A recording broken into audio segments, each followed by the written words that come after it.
see.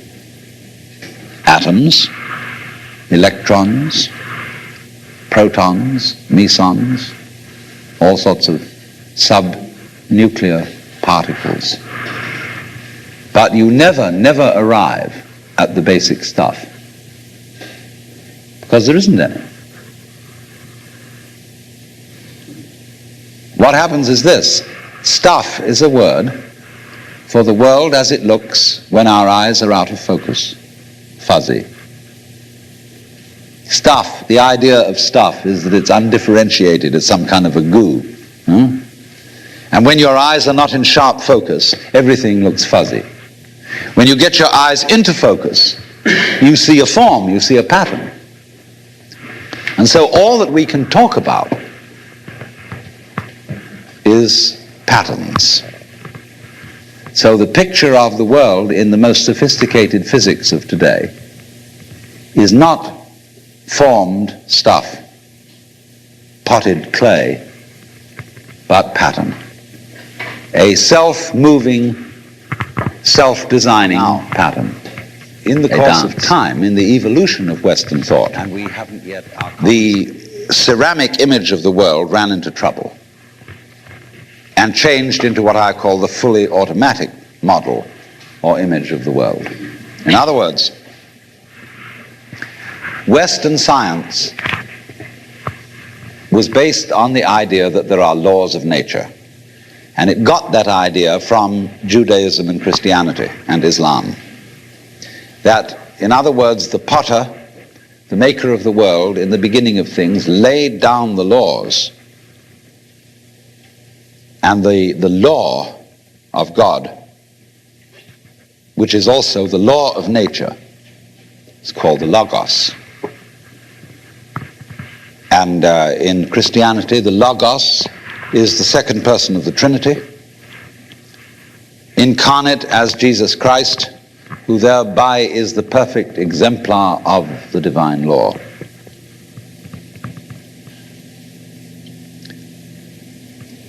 So we have tended to think of all natural phenomena as responding to laws, as if, in other words, the laws of the world were like the rails on which a streetcar or a tram or a train runs. And these things exist in a certain way, and all events respond to these laws. You know that limerick, there was a young man who said, "Damn, for it certainly seems that I am a creature that moves in determinate grooves. I'm not even a bus, I'm a tram."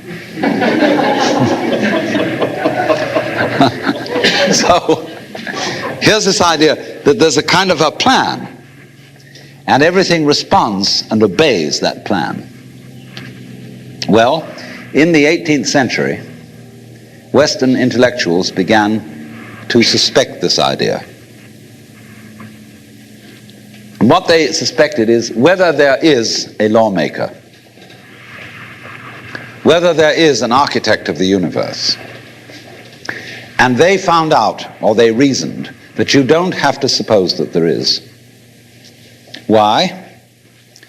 Because the hypothesis of God does not help us to make any predictions.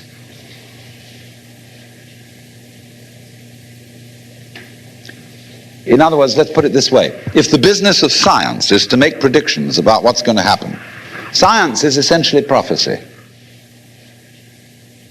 What's going to happen? By studying the behavior of the past and describing it carefully, we can make predictions about what's going to happen in the future. That's really the whole of science. And to do this and to make successful predictions, you do not need God as a hypothesis, because it makes no difference to anything. If you say everything is controlled by God, everything is governed by God, that doesn't make any difference to your prediction of what's going to happen. And so what they did was simply drop that hypothesis. But they kept the hypothesis of law. Because if you can predict, if you can study the past and describe how things have behaved, and you've got some regularities in the behavior of the universe, you call that law. Although it may not be law in the ordinary sense of the word, it's simply regularity. And so what they did was they got rid of the lawmaker and kept the law. And so they conceived the universe in terms of a mechanism. Something, in other words, that is functioning according to regular clock-like mechanical principles. Newton's whole image of the world is based on billiards. The atoms are billiard balls, and they bang each other around. And so your behavior, every individual therefore is defined as a very, very complex arrangement of billiard balls being banged around by everything else. And so behind the fully automatic model of the universe is the notion that reality itself is, to use the favorite term of 19th century scientists, blind energy. In, say, the metaphysics of Ernst Haeckel and T.H. Huxley, the world is basically nothing but blind, unintelligent force. And likewise, in parallel to this, in the philosophy of Freud, the basic psychological energy is libido, which is blind lust. And it is only a fluke. It is only as a result of pure chances that, resulting from the exuberance of this energy, there are people with values, with reason, with languages, with cultures, and with love. Just a fluke. Like, 1,000 monkeys typing 1,000 typewriters for 1,000,000 years will eventually type the Encyclopedia Britannica. And of course, the moment they stop typing the Encyclopedia Britannica, they will relapse into nonsense. And so in order that that shall not happen, because you and I are flukes in this cosmos, and we like our way of life, we like being human, if we want to keep it, say these people, we've got to fight nature, because it'll turn us back into nonsense the moment we let it. And so we've got to impose our will upon this world as if we were something completely alien to it from outside. And so we get a culture based on the idea of the war between man and nature. And we talk about the conquest of space, the conquest of Everest. And the great symbols of our culture are the rocket and the bulldozer. The rocket, compensation for the sexually inadequate male.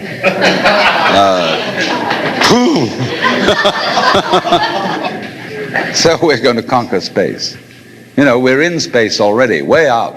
If anybody cared to be sensitive and let what's outside space come to you, you can if your eyes are clear enough.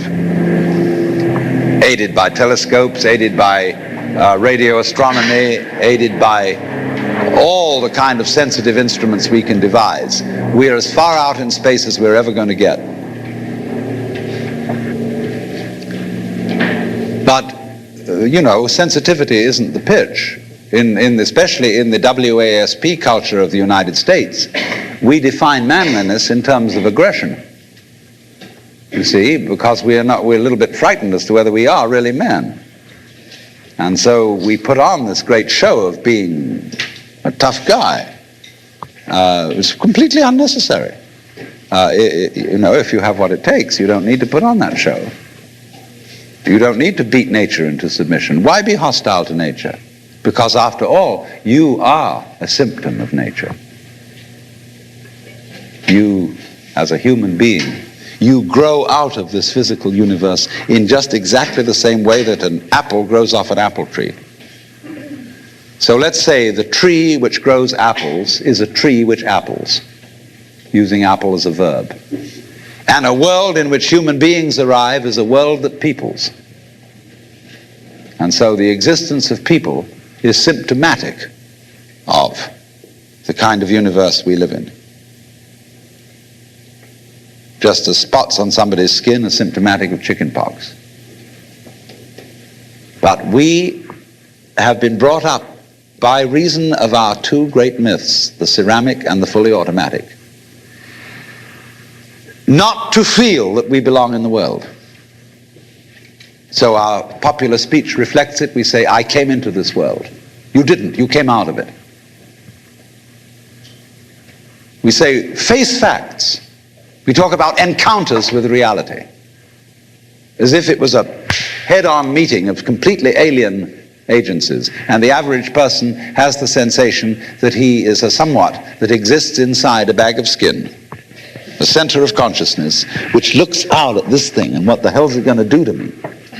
You see? I recognize you. You kind of look like me, and I've seen myself in a mirror, and you look like you might be people. So maybe you're intelligent, maybe you can love too, and perhaps you're all right. Some of you are anyway. If you've got the right color of skin, or you have the right religion, or whatever it is, you're okay. But there are all those people over in Asia, Africa, and they may not really be people. When you want to destroy someone, you always define them as unpeople, not really human. Monkeys, maybe idiots, maybe machines, maybe, but not people. But we have this hostility to the external world because of the superstition, the myth, the absolutely unfounded theory that you yourself exist only inside your skin. Now, I want to propose another idea. You see, all I'm trying to say is that the basic common sense about the nature of the world that is influencing most people in the United States today, the fully automatic model, is simply a myth.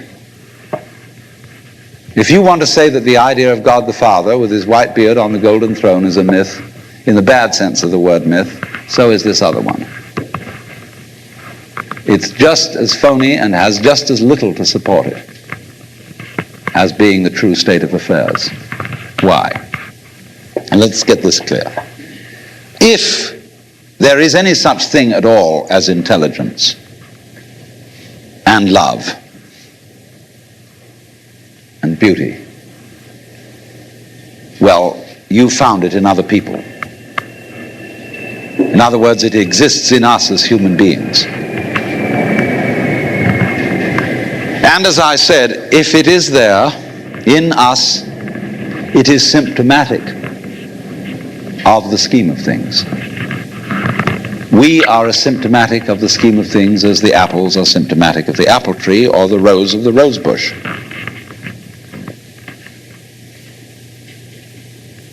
The earth is not a big rock infested with living organisms, any more than your skeleton is bones infested with cells. The earth is geological, yes, but this geological entity grows people. And our existence on the earth is a symptom of the solar system and its balances, as much as the solar system in turn is a symptom of our galaxy, and our galaxy in its turn is a symptom of the whole company of galaxies. Goodness only knows what that's in. But you see, when as a scientist you describe the behavior of a living organism, you try to say what a person does.